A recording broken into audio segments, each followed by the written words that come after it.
तो ये सब हम लोग के जो है वो बैकग्राउंड है, काम करते हैं। हम लोग का मानना था, अभी भी है, कि कोरोना काल में चाहे डोनाल्ड ट्रंप रहा हो चाहे नरेंद्र मोदी रहे, इन लोगों ने ढंग से टैकल नहीं किया और ताली बजाओ थपली बजाओ बहुत सारे लोग गुजरे हैं जो जिनके बारे में अब पता चल रहा है धीरे धीरे समय गुजर रहा है। तो ये मैंने इशारा कर दिया। उस पर एक गीत है जो जवाहरलाल नेहरू हमारे हिंदुस्तान के पहले प्राइम मिनिस्टर थे, नेहरू जी, जब उनका निधन हुआ तिरुमूर्ति भवन में, तो उन्होंने लिखा था, गोपाल दास नीरज ने। वो मेरा जो भी सुर है उसमें मैं उसके 2 लाइन में गा देता हूँ। वो ट्रिब्यूट होगा, कलेक्टिव ट्रिब्यूट होगा। एक कलमकार होने के नाम पे हम सब खबर नवीस हैं, पत्रकार हैं, तो उन्होंने लिखा था। वो खुद भी कवि थे और कई फिल्मों के लिए गीत लिखे। उनका ये गीत अजब है, वो पीपल्स मिशन ने अडॉप्ट किया है। हम लोग ने उसको बाकायदा कंपोज कर रखे। बॉम्बे के बहुत पुराने संगीतकार हैं, मेरे पास है मोबाइल में, हम प्ले कर देंगे उसको बाद में। मैं उसकी 2 लाइन गाता हूँ अपने हिसाब से। मौत कितने रंग बदले, तर्ज बदले, रूप बदले, जब तलक जिंदा कलम है हम तुम्हें मरने न देंगे, हम तुम्हें मरने न देंगे। तुमको ही खो दिया तो पास अपने क्या रहेगा रे, पास अपने क्या रहेगा। फिर कौन बारूद को संदेश चंदन का। नेहरू पीस के पक्षधर थे, बहुत सारे भी लोग होते हैं। ये 2 लाइन हमने कोशिश की है, हम कोई प्रोफेशनल सिंगर तो है नहीं, तो वो एक ट्रिब्यूट है उन सारे साथियों के लिए जो पेशेवर जर्नलिस्ट थे, प्रोफेशनल जर्नलिस्ट थे, गुजर गए। हम कुछ नहीं करते, उनको याद करते हैं और ये गीत गा करके उनको सलाम करते हैं। ये कॉन्डोलेंस का जो 2 मिनट का एक परंपरा रही है और ये परंपरा हिंदुस्तान में ही है। मेरे ख्याल से बाकी दूसरे देशों में शायद नहीं होती और कुछ नहीं कर सकते। 2 मिनट आंखें मूंद करके उनको याद कर लेते। ये हो गया तो उसके बाद अब मैं जो प्रेसिडिंग अथॉरिटी है प्रोफेसर हरीश मिश्रा से ज्यादा चाहूंगा कि मैं अनाउंस कर दूं फॉर्मली इस बार के जो अवार्डीज हैं उनका इनाम, जिनके नाम हम अवार्ड करेंगे। बाद में उनसे अपेक्षा रहेगी, वी विल एक्सपेक्ट हिम और her to say a few words on mic. We will start with an award which is very close to our hearts. The award is named as Shahid Ganesh Shankar Vidyarthi Lifetime Achievement Award. Ganesh Shankar विद्यार्थी के बारे में बहुत सारे लोगों को बहुत चीजें मालूम होगी जो हम लोग के थे। भगत सिंह को जो फांसी पे चढ़ाया गया था उसके प्रोटेस्ट में कानपुर में प्रोसेशन निकाला था उन्होंने। उस प्रोसेशन के दौरान कॉमनवेल्थ फोर्सेस तब भी थी, अभी भी तब भी कॉमनवेल्थ फोर्सेस ने अटैक किया, ही वाज किल्ड। और वो एक प्रोफेशनल जर्नलिस्ट थे, कानपुर से उन्होंने अखबार निकाला था, मिलाद करके अखबार, और कॉमन रीडर्स को उन्होंने जर्नलिस्ट बनाया, यंगर लोगों को उन्होंने पोइट्स बनाए, जर्नलिस्ट बनाए, बहुत काम किया। तो एक वो अवार्ड है, वो हम लोग ये 3री बार है, 2 बार ये अवार्ड हम लोग दे चुके हैं। सूरज सलील थे, वो उन्होंने चांद का फांसी अंक निकला था। वो जो लोग थे अंग्रेज जब रूल करते थे, जो राइटर्स थे, उन सबको फांसी पे चढ़ाया गया, तो उनका निधन हो गया। इसी प्रेस क्लब में होते बहुत सारे लोग आए थे, जो साथी हैं, विष्णु नागर जी आए हुए थे, प्रयाग शुक्ल थे, इबादत बीज थे, असगर बजाहत थे, राजेश जोशी भी थे। उसके बाद हम लोगों ने ये दूसरा जो अवार्ड था वो दिया है, पंकज बिश्ची हैं, समयांतर एक हिंदी मंथली है, वो निकालते हैं, 50 साल से निकालते हैं। पहले सरकारी पत्रिका होती थी, आजकल में काम करते थे। फिर वो उसमें अनफॉर्चुनेटली वो भी अभी बाहर में इंडिया में नहीं है, बना हुआ है। तीसरी बार एक बार हम लोग अवार्ड कोविड के चक्कर में लॉकडाउन जो हुआ था नहीं दे पाए, लेकिन हम लोगों ने तय किया था कि ये अवार्ड कंटिन्यू करें, यंगर जनरेशन को इंस्पायर करते हैं गणेश शंकर विद्यार्थी, और कॉमन हार्मोनी के लिए जिए और बने। इनके बारे में तो ये तो और कानपुर के तो तीसरे के बारे में सोचना नहीं था। ये अवार्ड 3 लोग डिसाइड करते हैं, कॉमरेड प्रोफेसर एश मिश्र, कॉमरेड उपेंद्र सिंह की बेटी शिल्पी जो असिस्टेंट प्रोफेसर हैं, और हम खुद। तो हम लोगों ने अवार्ड के लिए इस बार नलिनी रंजन मोहंती को हम लोगों ने यूनानिमसली हम लोगों ने सेलेक्ट किया, यूनानिमसली। और फिर उसके बाद जो मैसेजेस आए हैं वो मैं 2-3 मैसेजेस यहाँ पे रिवील करना चाह रहा हूँ। अभी कुछ देर पहले ज्योत्सना रॉय जी बनारस की, अभी विदेश में उन्होंने मैसेज भेजा कि बहुत अच्छा है। जिन्हें वो लोग पढ़े नलिनी रंजन मोहंती बहुत अच्छे से जानते हैं। ऐसा ही डॉक्टर रमेश दीक्षित है, लखनऊ यूनिवर्सिटी के रिटायर्ड प्रोफेसर हैं पॉलिटिकल साइंस के। उनकी पत्नी ही वंदना मिश्र जी, जीवी रमन्ना है जो विशाखापट्टनम में रहते हैं, बाजार में। उनकी पत्नी रेणु गुप्ता यही दिल्ली की चांदनी चौक की। उन्होंने वो सबको, खुद मेरी पत्नी को बहुत अच्छा लगा, उन्होंने बहुत सारे लोगों को इन्फॉर्म किया था। हम और मेरी पत्नी हम लोग तब गए थे जागरण में, जब नलिनी रंजन मोहंती पढ़ाते थे। जागरण का एक इंस्टीट्यूट होता था जर्नलिज्म का, और ये तय था, मैं एक बात करूंगा कि हम लोगों ने ये देखा कि हम लोगों को सोशलिस्ट इन इंडिया और कम्युनिस्ट ऑफ इंडिया के बीच में एक लिंक एस्टैब्लिश करना है। बिना सोशलिस्टों के कम्युनिज्म आगे नहीं बढ़ सकती, हमारा हम लोगों का ये है। किसी वक्त पे जितने भी कम्युनिस्ट हैं वो सोशलिस्ट हैं, और बहुत सारे सोशलिस्ट बाद में हो गए। तो ये डिस्टिंक्शन जो पॉलिटिकल फॉर्मेशन में उनके लिए होगा, एक कहीं से मैसेज चला गया था कि हम लोग कम्युनिस्टों के बीच ही जी रहे हैं, मर रहे हैं। तो Nalini Ranjan Mohanty is one of the socialist figure in India.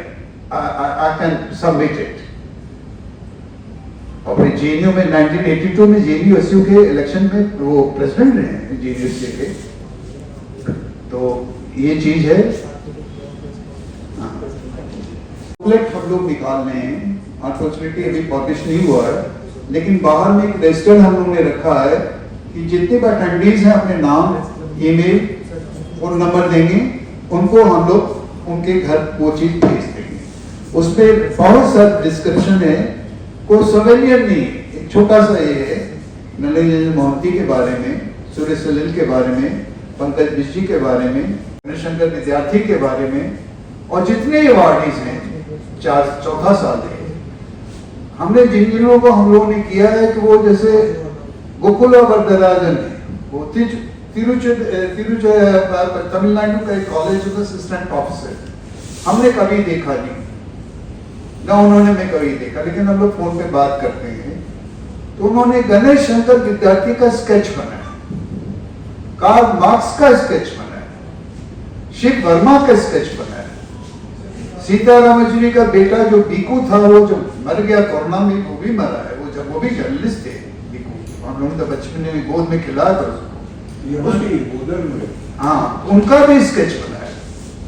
तो ऐसे सब लोग हैं, हम लोग अंदर के लोग हैं, और कोई हम लोग ऐसा कुछ नहीं, वो डजंट चार्ज अस, अपने करते हैं। ये बता रहे हैं इसी से निकले बहुत सारे से लोग हैं, कई सारे कपल्स हैं जिन्होंने काम किया है, उनको सेंसिटाइज करते हैं, उनको इंसेंटिव देते हैं, कोई कैश अवार्ड नहीं देते। कानपुर की हम लोग एक मित्र अनिता विषय पहले हम लोग सोचा था कुछ कैश का फोन दे, उन्होंने कहा नहीं, कैश नहीं देना चाहिए। ये अवार्ड की पवित्रता जो है ना, उसकी जो सेक्रेटनेस है वो खत्म हो जाती है। हम किताब देते हैं, कलम देते हैं और सम्मान करते हैं। शिव वर्मा रूल के दौरान अंडमान निकोबार में सेलुलर जेल होता है, अंडा का जेल होता है, उसमें वो इम्प्रिजन थे, और वहां से जिंदा बच के आने वाले आखिरी फ्रीडम फाइटर। और हम लोग को कहते थे, हमारे यूनाइट प्लेस पेटिशन का लखनऊ में संबंध में उसको उद्घाटन किया था। जिक्र करना चाहूँगी। ये सब चीज़ें ऐसी हैं कि जो कहीं आपको नहीं मिलेगा। तो मोतीलाल वोरा उस वक्त यूपी के गवर्नर प्रेसिडेंट लगा हुआ था। उन्होंने मुझसे पूछा था कि हम लोग और क्या कर सकते हैं। तो हम लोग उनको प्यार से शिद्दा बोलते हैं। तो शिद्दा हम लोग को कहते थे, खासकर हमको, कि पुलिस हम लोग को पहले भी परेशान करती थी और अभी भी परेशान करती है। अब तो देश आजाद हो गया, लेकिन देश पॉलिटिकली आजाद हुआ, इकोनॉमिक फ्रीडम तो है नहीं, वो कहते थे। तो मैंने मोतीलाल वोरा जी को कहा कैसी सी बात है। तो उन्होंने कहा क्या किया सकता है। मैंने इनको स्टेट गेस्ट डिक्लेयर कर दिया। जब तक ये लखनऊ में है, कानपुर से आए थे, तो ये छोटा छोटा, तो शिद्दा ने कहा था कि हम लोग जो बूढ़े हो रहते हैं तो कोई सड़क पार करा दे, ये भी काफी होता है। तो उनकी किताब है मौत के इंतजार में। भगत सिंह के बारे में खुशवंत सिंह की लिखी हुई एक किताब है, बहुत कम लोगों को पता होगा। खुशवंत सिंह ने बहुत अच्छा लिखा है भगत सिंह के बारे में। चमनलाल जी जेएनयू के ही हैं, टीचर भी नहीं है जेएनयू के। उन्होंने कहते, लेकिन हम लोगों ने कुलदीप नैय्यर की किताब चुनी, अंग्रेजी में, हिंदी में भी है, और एक कलम है जो अवार्डीज को हम लोग अपने तरफ से प्रेम से उनका नाम उसने एम्बॉस किया हो, जैसे नलिनी रंजन मोहंती नाम एम्बॉस किया होगा, वो पेन देंगे। कलम एक प्रतीक है हमारे लिए। अवार्ड की जो कैटेगरीज हैं, इसमें से मोटा मोटी 5 कैटेगरी।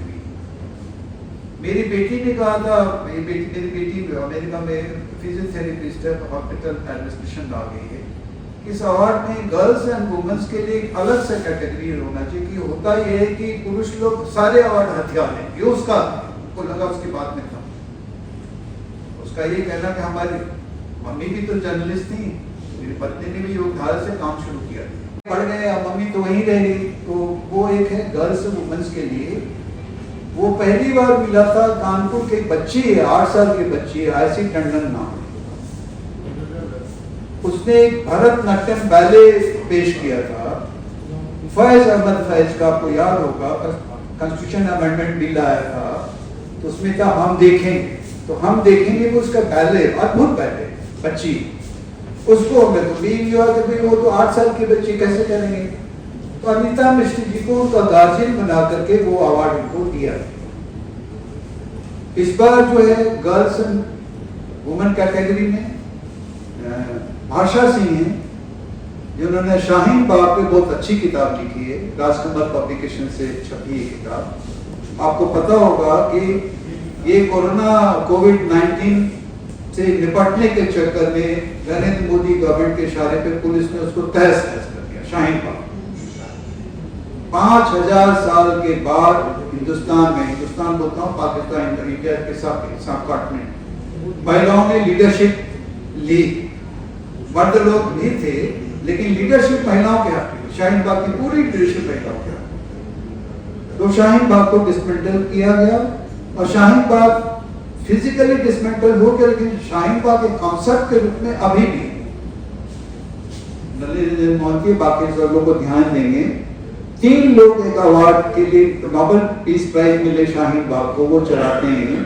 चंद्रशेखर तिब्रेवाल हैं, जेएनयू के हैं, हम लोग जेएनयू ग्रुप के एडमिन हैं वो। जमशेद रिजवानी हैं, जो फ्रेंच पढ़े थे और फ्रांस में ही रहते हैं, और हम खुद। तो विचार के स्तर पर शाहीन बाग चले, और अभी भी फेसबुक पे एक ग्रुप है, और एक समय में 118 शाहीन बाग हिंदुस्तान में बन गए, दिल्ली के अलावा जगह जगह शाहीन बाग, सब जगह महिलाओं पुरुषों ने मोर्चा खोला। बहुत बड़ा ऑर्डर कर रहे थे। और अमित शाह ने ऑन रिकॉर्ड कहा था कि बिजली ऐसा बटन दबाओगी में इसके करंट शाहीन बाग तक जाएगी, अब सबकी मेमोरी में दर्ज होगा। तो हम लोग ये सब चीज नहीं भूलेंगे। तो शाहीन बाग पर वो किताब है भाषा सिंह को, वो कॉमरेड अजय सिंह की बेटी हैं, लखनऊ के कॉमरेड अजय सिंह हैं। भाषा सिंह तो दिल्ली में ही रहती हैं। दूसरा एक है कि हम लोग इसको सोचा कि हमारे कुछ साथी हम लोग के बीच से गुजर गए, जिसको पुलिसिया भाषा में कहते हैं, उन्होंने आत्महत्या कर, सुसाइड कर। जेएनयू से ही डॉक्टरेट करे थे, पीएचडी करे थे, गौरव पांडे, जन कवि। तो वो उसी हॉस्टल में पंखे से लटक करके उन्होंने अपनी जान ली। तो हम लोगों ने गौरव पांडे मेमोरियल अवार्ड, कवि थे वो, एक कवि को हम लोग दे दें, वो कवि हैं, आ गए हैं, पंकज चतुर्वेदी जी यहाँ पे बैठे हैं। अभिवादन आपका। बहुत अच्छी कविताएं लिखते हैं और इनका एक संग्रह आया है, काजू की रोटी, राजकमल से छोटे। I am thankful to the People's Mission for giving me this honor. When Jhaji announced this, so I wrote on the Facebook that I don't know whether I will be able to stand up to the bar set by Ganesh Shankar Vidyarthi. It's a very high bar. But I must say that I'll strive my best. I have strived my best in the past. I continue to do so to ensure that we live up to the ideals of journalism. मैं पहले ये बोलूं कि I am an accidental journalist. मैं कभी journalism करने का कभी भी एक कैरियर मैंने कभी सोचा नहीं था। It was such an accident that एक हमारे दोस्त जेएनयू में थे, उन्होंने एक मंथली मैगजीन निकाला थर्ड कंसेप्ट के नाम, एंड मुझे इंसिस्ट किया कि आप इसमें कंसल्टिंग एडिटर बन जाओ। एंड ओनली रिस्पॉन्सिबिलिटी आपका होगा कि you right A monthly journal, उसमें एक पीस आपको लिखना है। I did it happily. I loved writing. And मैंने उस समय जस्ट PhD कंप्लीट कर रहा था, तो उस समय एक इशू था जब गोरबाचोव आ रहे थे इंडिया को, एंड उस समय इंडिया में communist parties were not taking interest. जैसे जज ने कहा कि हम सोशलिस्ट थे, कम्युनिस्ट के साथ हमारा तो जेएनयू कैंपस में एक पॉलिटिकल राइवलरी था, although our mission was similar, but JNU में SFI, ASF were entrenched left organization. हम लोगों ने कैंपस बेस्ड ऑर्गेनाइजेशन बनाया था जो उसका नाम था स्टूडेंट्स फॉर डेमोक्रेटिक सोशलिज्म, जिसके प्लेटफॉर्म में मैंने चुनाव लड़ा था। तो उसमें मैंने कहा कि क्यों ऐसा है कि the greatest leader of the communist fatherland has arrived in Delhi. He is arriving in Delhi, and हमारे communist leaders, CPM का तो obviously नहीं था, CPM of course was more closer to China. But Russia तो actually CPI को interest लेना चाहिए, but CPI was showing lackluster interest absolutely. जितने भी लोग मीडिया में हैं, आपका जो काम है, जब आप लिखते हैं तो उसको इम्पोर्टेंट से इम्पोर्टेंट आदमी पड़ता है, चाहे वो मिनिस्ट्री का हो, चाहे प्राइम मिनिस्टर हो, कोई भी हो, चाहे इस देश की रॉ हो, इंटेलिजेंस हो, आप कहीं पे भी अछूते नहीं हैं। आप सबका नाम सिक्योरिटी एजेंसी में दर्ज है, वहाँ की फाइलें बनी हुई हैं। तो मैं यही कहूँगा कि आप लोग जो भी काम करें वो फैक्चुअल, एक्चुअल, ओरिजिनल हो और कुछ नहीं करना चाहिए। Thank you very much. भाई हम लोग इनको बोलते हैं, इन्होंने पिकअप किया वो थ्रेड और बहुत ही प्यारे इंसान थे अभय सिन्हा। अभी बताया रिलीजन मोती में अनिकेत बादशाह के साथ मैप ऑफ इंडिया में वो काम करते थे, जिसको बाद में मानिका गांधी ने खरीद किया था, संजय गांधी के। महात्मा गांधी को शौक चलाया था मीडिया ऑर्गन्स को खरीदने का।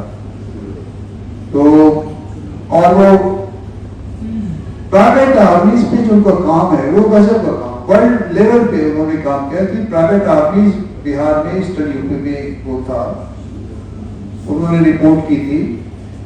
और वो पूरे इलाके पे मेरे पास वो कैसेट्स हैं जो उन्होंने वो लेके आए, गांव-गांव में घूम करके जो फोक लोगों हैं उसको टेप करते थे और हिस्ट्री की प्राइमरी सोर्सेज को वो कोई चाहिए वो जिन्हें अपने हिस्ट्री के थे तो मिला था जी के हर बस लोकिया जी के उसमें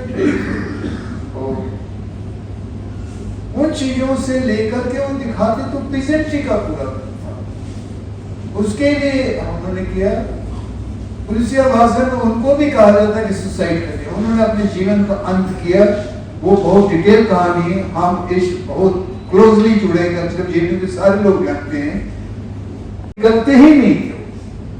वहां के लोग उनके घर को कैप्चर करना चाहते थे। अंत था एक दिन उन्होंने घर को छोड़ दिया, बहुत सुंदर घर था। फिर पांडव नगर में रहे, नोएडा में रहे, वहीं पंकज से लटक कर एक दिन उनका भांजा यही रहता है, वो आरा जिला में थे। उस आरा के जहाँ पे कुंवर वो चला था, वो 1857 में वो आर्म रिबेलियन थे, वो वहां से फिर लखनऊ होते हुए गए थे। तो नरेंद्र भाई का आएगा, हमको खुशी है। हम लोगों ने कहा था कि भाई साहब हम लोग के बीच से जो लोग गुजर जाते हैं, हम लोग उनके पॉजिटिव चीजों को याद करें। उन्होंने सुसाइड किया, ये महत्वपूर्ण नहीं है, उनका काम क्या था उसमें फोकस करें। प्रेजेंटरी पे बार बार वो फोकस करके चीजों को करते थे। हिस्ट्री के जो टूल्स हैं इसके लिए मैं दरख्वास्त करूंगा कुमार नरेंद्र सिंह जी भाई को आए और अपने विचार रखें। धन्यवाद सुमन जी, हमारे वरिष्ठ साथी और मित्रों।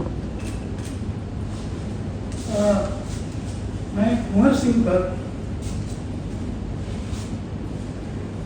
लिखने की मेरी इच्छा यूं तो बहुत दिनों से थी, पर मैं लगातार पढ़ रहा था उनके बारे में और 1857 में, तो मुझे लगा कि कुछ चीज़ें जो ठीक से कहीं नहीं कही गई हैं मैं उन पे काम करूं। और उसमें मुझे ये लगा कि पूरे 1857 पर जितनी भी किताबें लिखी गई हैं, मतलब विदाउट एनी एक्सेप्शन एक भी किताब ऐसी नहीं लिखी गई है, चाहे ब्रिटिश राइटर हो चाहे इंडियन राइटर, जहां रिबल्स जो थे उनकी पर्सनालिटी को एक्सप्लेन किया गया।